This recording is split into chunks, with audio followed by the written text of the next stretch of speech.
Hello friends, welcome to tech facts in Telugu YouTube channel. నేనేమి Rafi.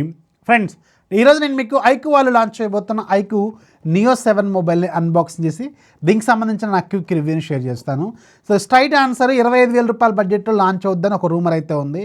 So base model ఆ బడ్జెట్లో launch అయితే మాత్రం ఎవరైతే గేమ్ లవర్స్ ఉన్నారో, ఎవరైతే మంచి కెమెరా కావాలనుకుంటున్నారో, ఎవరైతే 120 వాట్స్ ఫాస్ట్ ఛార్జింగ్ కావాలనుకుంటున్నారో, ఎవరైతే సూపర్ క్వాలిటీ డిస్ప్లే కావాలి విత్ 1300 నిట్స్తో కావాలనుకుంటున్నారో, అండ్ ఎవరైతే ఒక ఫాస్ట్ యూఐ కావాలనుకుంటున్నారో, సో వాళ్ళకి మాత్రం ఇది ఖచ్చితంగా సజెస్ట్ చేయదగ్గ ఫోను.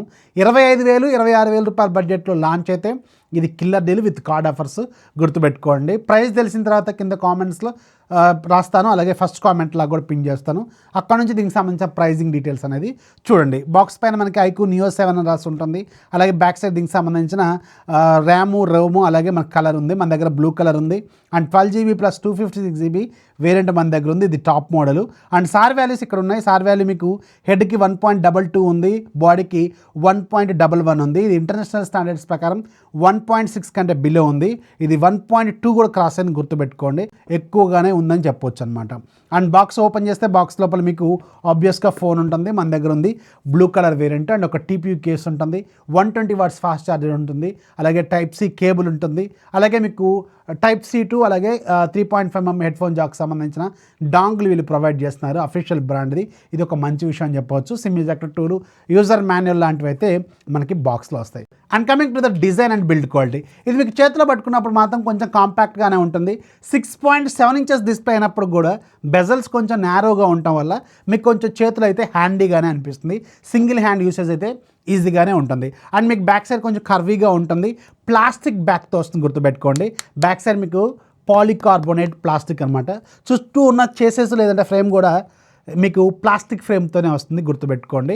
సో లైట్ వెయిట్గా ఉంటుంది. ప్లాస్టిక్తో వెళ్ళటం వల్ల ఇది కొంచెం లైట్ వెయిట్గా అయితే అనిపిస్తుంది. 30,000 దాటిపోతే మాత్రం దీని ప్రైజు ఇలాంటి టైంలో మీకు ప్లాస్టిక్ ఫ్రేమ్ అనేది యాక్సెప్ట్ చేయలేము. కానీ మీకు ఇది అరౌండ్ 25,000-26,000 రూపాయల బడ్జెట్లోకే వస్తుంది విత్ కార్డ్ ఆఫర్స్తో కాబట్టి. సో ఈ పర్టికులర్ బడ్జెట్లో మాత్రం దీన్ని యాక్సెప్ట్ చేయొచ్చు. అండ్ మీకు ఇది ఇన్ డిస్ప్లే ఫింగర్ ప్రింట్ స్కానర్తో వస్తుంది. అండ్ AMOLED స్క్రీన్తో వస్తుంది. రైట్ సైడ్ మీకు పవర్ బటన్, అలాగే 2 వాల్యూమ్ రాకర్స్ అయితే ఉంటాయి. బాటమ్ సైడ్ సిమ్ ట్రే ఉంటుంది. డ్యూయల్ సిమ్ సపోర్ట్తో వస్తుంది. మెయిన్ మైక్రోఫోన్ ఉంటుంది.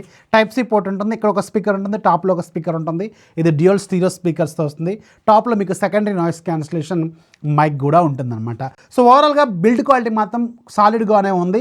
ప్లాస్టిక్ అయినప్పుడు కూడా మీకు కొంచెం లైట్ వెయిట్గా సాలిడ్గానే అనిపిస్తుంది. And coming to the display, ఈ డిస్ప్లే మీకు 120Hz రిఫ్రెష్ రేట్తో వచ్చిన AMOLED స్క్రీన్, మీకు HDR10+ సపోర్ట్ చేస్తుంది. మ్యాక్సిమం బ్రైట్నెస్ మీకు 1300 నిట్స్ వరకు వెళ్తుంది.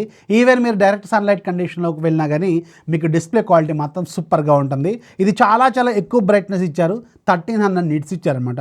AMOLED స్క్రీన్ చాలా మంచి క్వాలిటీగానే ఉంది. మీకు కలర్స్ కూడా చాలా నీట్గా క్లియర్గా కనిపిస్తున్నాయి. డిస్ప్లే క్వాలిటీ మాత్రం సూపర్గా ఉంది. ఎలాంటి కంప్లైంట్ అయితే లేదు. ఇది ఇన్ డిస్ప్లే ఫింగర్ ప్రింట్ స్కానర్తో కూడా వస్తుంది. అండ్ వీడియోలు ప్లే చేస్తున్నప్పుడు కూడా కలర్ క్వాలిటీ, అలాగే డే లైట్ కండిషన్లో స్క్రీన్ క్వాలిటీ కూడా చాలా సూపర్గా అయితే ఉంది. అండ్ దీంట్లో వాడిన ప్రాసెసర్ మీకు Dimensity 8200 5G ప్రాసెసర్ని యూజ్ చేశారు. ఒకవేళ దీని ప్రైజింగ్ మాత్రం ప్రాపర్గా ప్లేస్ చేస్తే అండర్ 30,000 రూపీస్ బడ్జెట్లో సజెస్ట్ చేయదగ్గ మోస్ట్ పవర్ఫుల్ గేమింగ్ ఫోన్ అవుద్ది. ఎందుకంటే దీంట్లో ప్రాసెసర్ అలాంటిది. 1 మిలియన్ కంటే ఎక్కువగా AnTuTu బెంచ్ మార్క్ స్కోర్ చేసిన ప్రాసెసర్ మిడ్ రేంజ్లో అవుతుంది అనమాట. చాలా పవర్ఫుల్. గేమ్ ఆడుతున్నప్పుడు మాత్రం చాలా ఈజీగా హ్యాండిల్ చేస్తూ ఉంటుంది. ఎలాంటి ల్యాగ్ ఉండదు. అండ్ మీకు ఎక్కడ కూడా హీట్ అవుతున్నట్టు కూడా ఎక్కడ నేనైతే అబ్జర్వ్ చేయలేదు. అది కాకుండా iQOOకి సంబంధించిన యూఐలో మీకు కొన్ని స్పెషల్గా gaming 3D vibrations, 4D vibrations, అలాగే గేమింగ్ సంబంధించి కొన్ని స్పెషల్ ఫీచర్స్ అనేవి వీళ్ళ యూఐలో ఆఫర్ చేస్తూ ఉంటారు. వెన్ మీరు గేమ్ ఇన్స్టాల్ చేసిన వెంటనే లెఫ్ట్ సైడ్లో నుంచి మీరు ఇలా అంటే మీకు కొన్ని స్పెషల్ ఫీచర్స్ అనేవి కనిపిస్తూ ఉంటాయి. దానివల్ల మీకు ఇంకా కొంచెం బెటర్ ఎక్స్పీరియన్స్ అనేది గేమింగ్లో వస్తుంది. నేను చాలాసేపు గేమ్ అయితే ఆడి చూసాం. చాలా బాగుంది. అండ్ చాలా ఈజీగా హ్యాండిల్ చేస్తుంది. ప్రాసెసర్ విషయంలో మాత్రం సూపర్ అనమాట. ఎందుకంటే దీంట్లో LPDDR5 ర్యామ్ టెక్నాలజీని వాడారు. అలాగే UFS 3.1 స్టోరేజ్ టెక్నాలజీని కూడా వాడారు కాబట్టి రీడ్ అండ్ రైట్ స్పీడ్స్ కూడా చాలా ఫాస్ట్గా ఉంటాయి. అండ్ పెర్ఫార్మెన్స్ కూడా ఒక రేంజ్లో ఉంటుందన్నమాట. ఈ విషయంలో మాత్రం ఇది చాలా బాగా నచ్చింది నాకైతే. And coming to the camera department, ఇక్కడ మాత్రం ఈ ఫోన్లో కొంచెం కాంప్రమైజ్ వీళ్ళు కెమెరా డిపార్ట్మెంట్లో చేశారేమో అనిపించింది. ఎందుకంటే బ్యాక్ సైడ్ ఉన్న 3 కెమెరాల్లో యూస్ఫుల్ కెమెరా ఒకటే 64 megapixel camera with optical image stabilization. దీంతో ఫ్లవర్స్ కానీ హ్యూమన్ ఫేసెస్ కానీ ఫోటోలు తీస్తున్నప్పుడు మాత్రం క్వాలిటీ చాలా బాగుంది. జనరల్గా వివో iQOO ఫోన్స్లో కెమెరాలు బాగానే ఉంటాయి కదా. సో దీంట్లో అది కాకుండా కెమెరా క్వాలిటీ బాగుంది. ఆప్టికల్ ఇమేజ్ స్టెబిలేషన్ కూడా ఉంది కాబట్టి కెమెరా క్వాలిటీ మాత్రం సూపర్గా ఉంది. బ్యాక్ సైడ్ ఉన్న main camera and front side camera కూడా ఇక్కడ మీరు స్క్రీన్ మీద కూడా చూడొచ్చు. కెమెరా శాంపిల్స్ మాత్రం సూపర్గా ఉన్నాయి. రెండు యూస్ఫుల్ కెమెరాస్ అనమాట. ఒకటి బ్యాక్ సైడ్ది, రెండోది ఫ్రంట్ సైడ్ది. ఇవి రెండు తప్ప మిగతా రెండు వేస్ట్, పెద్దగా ఉపయోగం అయితే వీటితో ఏమీ ఉండదు. అండ్ దీంట్లో మీకు 5000 mAh బ్యాటరీ ఇస్తున్నారు. 120 watts ఫాస్ట్ ఛార్జర్ మనకి బాక్స్లో సప్లై చేస్తారు. అండ్ ఆఫ్ కోర్స్ ఇది మీకు అరౌండ్ 19 minutesలో ఫుల్ ఛార్జ్ అయితే చేస్తుంది. అండ్ iQOO వాళ్ళ UI కూడా చాలా బాగుంటుంది కాబట్టి డిశ్చార్జ్ అనేది అంత తొందరగా అవ్వదు. అదే కాకుండా దీంట్లో లిక్విడ్ కూలింగ్, వేపర్ టెక్నాలజీస్, ఆ టెక్నాలజీస్ బాగానే ఇచ్చారు వీళ్ళు. పెర్ఫార్మెన్స్ మాత్రం చాలా బాగుంటుంది గేమింగ్లో కానీ బ్యాటరీ పెర్ఫార్మెన్స్లో కానీ. And coming to the UI, ఇది మీకు Android 13 out of the box వస్తుంది. చాలా ఇంట్రెస్టింగ్ పాయింట్. ఈ పర్టికులర్ బడ్జెట్లో లాంచ్ అవుతున్న స్మార్ట్ ఫోన్స్ Android 12తో లాంచ్ అవుతుంది. ఇది మాత్రం Android 13తో లాంచ్ అయింది. లేటెస్ట్ ఫన్ టచ్ ఓఎస్తో లాంచ్ అయింది. అండ్ దీంట్లో మీకు గూగుల్ డైలర్తో వస్తుంది, గూగుల్ మెసేజింగ్ యాప్తో వస్తుంది. అండ్ అఫ్ కోర్స్ దీంట్లో కూడా కొన్ని బ్లోట్వేర్ అప్లికేషన్స్ ఉంటాయి, వాటిని మీరు అన్ఇన్స్టాల్ అయితే చేసుకోవచ్చు.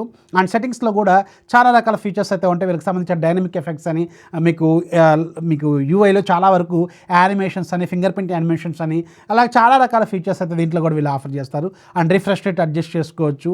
అండ్ అఫ్ కోర్స్ మీరు ఆల్వేస్ ఆన్ డిస్ప్లే లాంటి ఫీచర్స్ కూడా పెట్టుకోవచ్చు అనమాట. యూఐ మాత్రం చాలా ఫాస్ట్గా ఉంటుంది. వీళ్ళు అప్డేట్స్ కూడా చాలా రెగ్యులర్గానే వీళ్ళు ఇస్తుంటారనమాట. సో ఓవరాల్గా ఒకవేళ 25-26 వేల రూపాయల బడ్జెట్లో ఈ ఫోన్ లాంచ్ అయితే విత్ కార్డ్ ఆఫర్స్తో ఖచ్చితంగా హాట్ టేక్ అనమాట. ఎందుకంటే దీంట్లో గేమింగ్ ఆడే వాళ్ళకి కెమెరా మాత్రం చాలా బాగానే ఉంది. గేమింగ్ సూపర్గా ఉంటుంది. మంచి ప్రాసెసర్, చాలా పవర్ఫుల్ ప్రాసెసర్ని దీంట్లో యూజ్ చేశారు కాబట్టి. ఓన్లీ డ్రాబ్యాక్ నాకు అనిపించింది దీంట్లో ఇంకొక 8 మెగాపిక్సెల్ లేకపోతే 13 మెగాపిక్సెల్ వైడ్ యాంగిల్ లాంటిది ఒకటి ఇస్తే సూపర్గా ఉండేదని నేనైతే అనుకున్నాను. సో ఈ ఫోన్ మీద మీకేమనిపించిందో కింద కామెంట్స్లో ఖచ్చితంగా రాయండి. వీడియో ఖచ్చితంగా లైక్ చేయండి, మీ ఫ్రెండ్స్కి షేర్ చేయండి. ఛానల్ ఎప్పుడు సపోర్ట్ చేస్తున్నాను. This is Rafi signing off. జై హింద్.